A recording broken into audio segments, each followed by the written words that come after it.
Welcome everybody to John Ski Writes. I'm your host John Ski, and today I'm going to introduce you to my main character from my debut novel, Seth Bronx and the Coathanger Killer. Obviously, it's Seth Bronx, and we're going to jump straight in with that and a few other bits. Let's go. So we'll start off with some news and my company that I started with my sister, Kelly, Angelyn Creations, our gift shop, which is specialising in bookmarks at the start. We made our first 2 sales, both on last Saturday. I believe this video goes out on the Friday, so 6 days ago.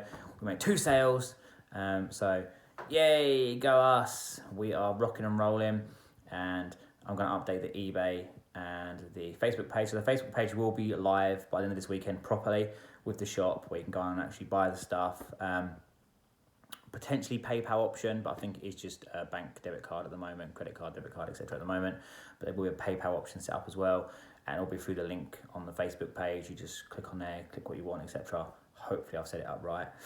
So you'll be able to buy them soon on both there, and they're also on eBay as well. So just look for Angelyn Creations on eBay and Angelyn Creations on Facebook. And yeah, they'll both be up and running soon. I'm hoping to maybe get on Amazon as well, and I might even add them on my Redbubble store, but I don't really use my Redbubble on Etsy store. I set them up, bought a couple bits myself that I liked, and that was pretty much it. So they are potentially going to be in there as well, but they'll definitely be on eBay and on our Facebook page. And me and my sister just want to say thank you for our first 2 customers. You the best. From east to west, go you. Go you. So musically gifted. I'm astounded that I'm not famous for that. Anyway, now we're going to go on to the main part of the video.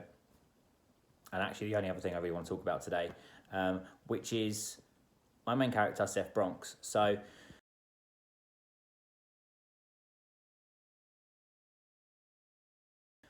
it's not going to be too many spoilers, I don't think. If it is, it's going to be very, very minimal ones. I'm not going to drop any other character names right now, apart from Seth Bronx.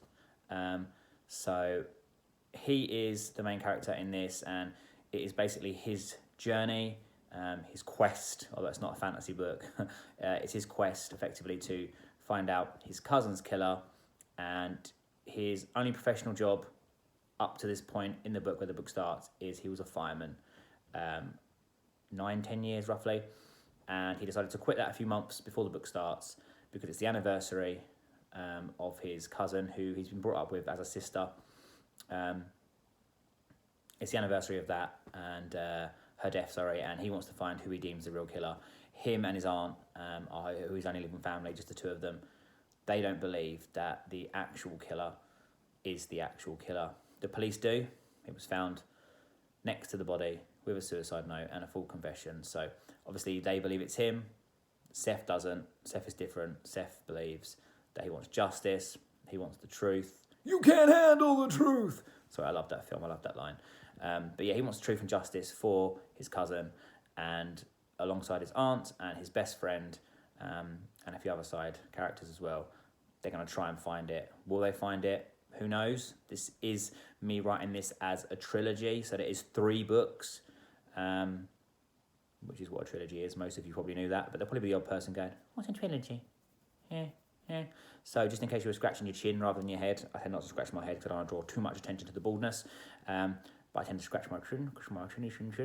But it's a trilogy, so this is the first book. I'm almost finished the second one. So does he find the killer in this one? Does it roll on to the second one? Does he find out the third one? You'll have to wait and see if you buy all 3 books and read all 3 books. Hopefully they'll come out and get published and are successful.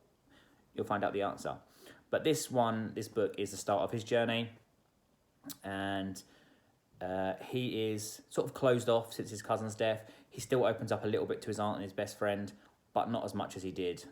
He's a little bit closed off, a bit more withdrawn. He's not a loner. Don't get me wrong. He worked in a fire station, for God's sake. You know, they're all very close. They're like brothers and stuff. But his best friend is his best friend. He's the one he really talks to, but not as much. He's not as open anymore as he used to be with her or with his aunt, because of what's happened the last year. Like, he's taken down photos and stuff that are on the wall. He doesn't have them anymore. I think there's still 1 picture on the wall, which I mention in the book. But other than that, there's not a lot. So he decides to quit being a fireman, becomes a private investigator, all official like, gets it all sorted and done. Gun and badge. Doesn't have a badge, just the gun, potentially.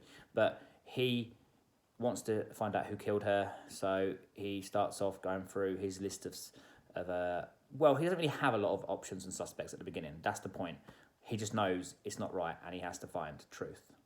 As we follow the story along, we get to visit a few different locations in the book. The news station, the home of him, the home of his aunt, local bar, which is called Sherbet's Bar, I think. No, Sherbet Cocktail Bar? I can't remember. I've not read the book actually now for months because I'm still waiting on a release date 4 months later from the publisher.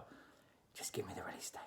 Just give me the release date. I understand. I think if I'm honest, the publisher is trying to stall so that we can get it out towards the end of the year now. That wasn't my intention. I wanted it out sort of around the summer, but I think they're going to come out at the end of the year because then hopefully everything will be more back to normal by then.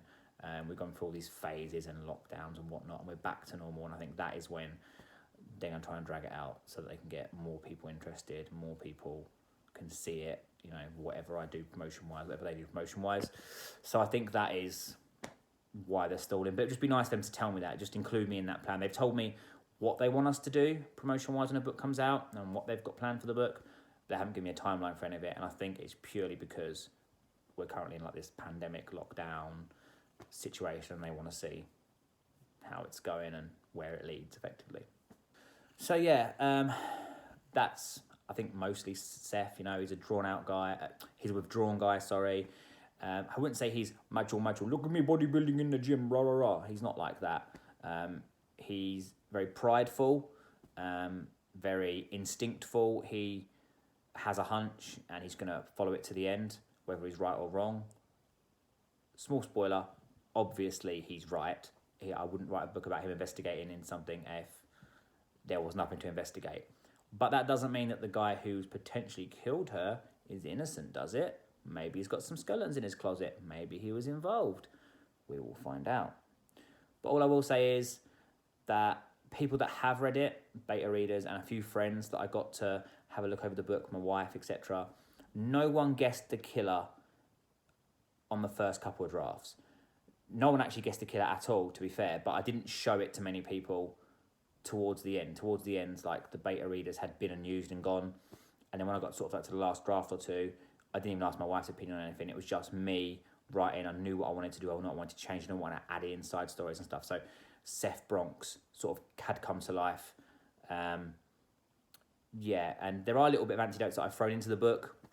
Seth Bronx of myself. Not that the character is anything to do with me. I don't base it on myself. That's not the kind of writing I want to do, is base things on me and write things about me, even though I love myself and I love to talk. But I do think that there are little antidotes in there, like some of the foods he eats, which are very strange, which people who I know will be like, of course you put that in there. Yeah, of course you did. But there are other mannerisms, like I've seen interactions between friends, for instance, or I've seen interactions between my parents or relatives, like little stories that happened, little this that happened. So I've put them in little antidotes, which I think make the story quite cool. And it's sort of adding a little bit of real life to it, you know, make the story more, in my head anyway, and hopefully to the viewers and to the readers, it makes the story more impactful and real, because these are real antidotes that have been put into it. So I'm hoping that everyone will like it when it comes out. Still haven't got a release date, as you know. I will hopefully get one soon, but I have spoke to the publishers and they've told me what I can and can say. They said it is your book. If you want to say this on your channel, you can say this. If you want to say that, you can say that. So Seth Bronx is the first character I'm bringing to you. He's the main character. I wouldn't say he's my favourite character, because now that I've written all the characters, well, there's a couple of characters I'm going to add in the third book, which I haven't got to yet, but I've got ideas for. But I know how that start ends and goes through. So for now, I have got all the characters from the first and the second book, and most of the characters from the third book. And I wouldn't say Seth is my favourite character, actually, but he's the main character. And in this book in particular, he's the most important character, I think. So we'll see what happens. Will he find the killer? Will he find love? Will he be alone? Will he shut himself off more? Will he open back up? You know, we'll see what happens. And yeah, I hope you guys really enjoy it when you do get to read it. Hopefully there'll be pre-orders coming soon, because once we get a release date, we can do pre-orders. And I will be doing a giveaway. I have decided I will give away some books and some other little bits and pieces, some bookmarks from my company and some books. And we'll see if we can throw in a couple of other books, or maybe some books from different authors, maybe, I don't know. We'll do some stuff as well, some merchandise and things like that based on the book and that I'm going to get given from the publishers and that I'm going to do myself. So when that all comes to light, I'll give you more details about it. But that's Seth Bronx. I wouldn't say he's a brooder. I wouldn't say he's a loner, but he has sort of withdrawn within himself. He's a very sarcastic character. He likes to have a laugh and a joke, but that side of him is sort of being hidden and pushed away at the moment because of what's happened. But hopefully he's going to come back out, and I hope you guys enjoy his journey and his story in this book when it's available to you. So I'm going to do 2 videos this week. I know this is going out on the Friday, but there will be a second video hopefully coming out this weekend. It might go out late Sunday night, technically on Monday, but I've not gone to bed, so it's still Sunday and it's still 2 videos. For now, I hope you like Seth Bronx. I'm not the best at describing what I'm writing, so I hope you like Seth Bronx. The game show should be coming next week. Hopefully Monday, Tuesday, Wednesday. Honestly, it was so much fun. Honestly, I was laughing. Everyone was laughing in stitches. And then at the end, we just mucked about with the FaceTime effects and features, which I've got some photos for, so I might just put up on the end of the game show video. But yeah, no spoilers as to who won that. I don't know if I mentioned it before, but whoever wins this one will then go on a leaderboard, and then whoever gets the highest out of all the 3 or 4 episodes that we do. John Levine, I said doo-doo, keep a straight face. Whoever finishes top of the leaderboard of the episodes that we film and show will get the grand prize. But that's just going to be some bookmarks from my company. So thanks for taking part. Yeah. Anyway, I'm going to leave you guys and girls there. I hope you enjoyed this video. I hope you've not been staring at my bald spot, because it's getting worse now because my hair's gotten longer, but it's not growing at the front. So I just need a haircut now, so it's all short and it just looks bald everywhere, which doesn't draw as much attention to me. I'm going to go. Thank you very much. Next video, I say, should be the first episode of the game show, but it might be the Harry Potter video and then the game show, but they should both be coming next week. Take care. Have a good weekend. Hopefully it's not snowing with you, because apparently it's meant to snow all weekend here. And I'll see you soon. Peace.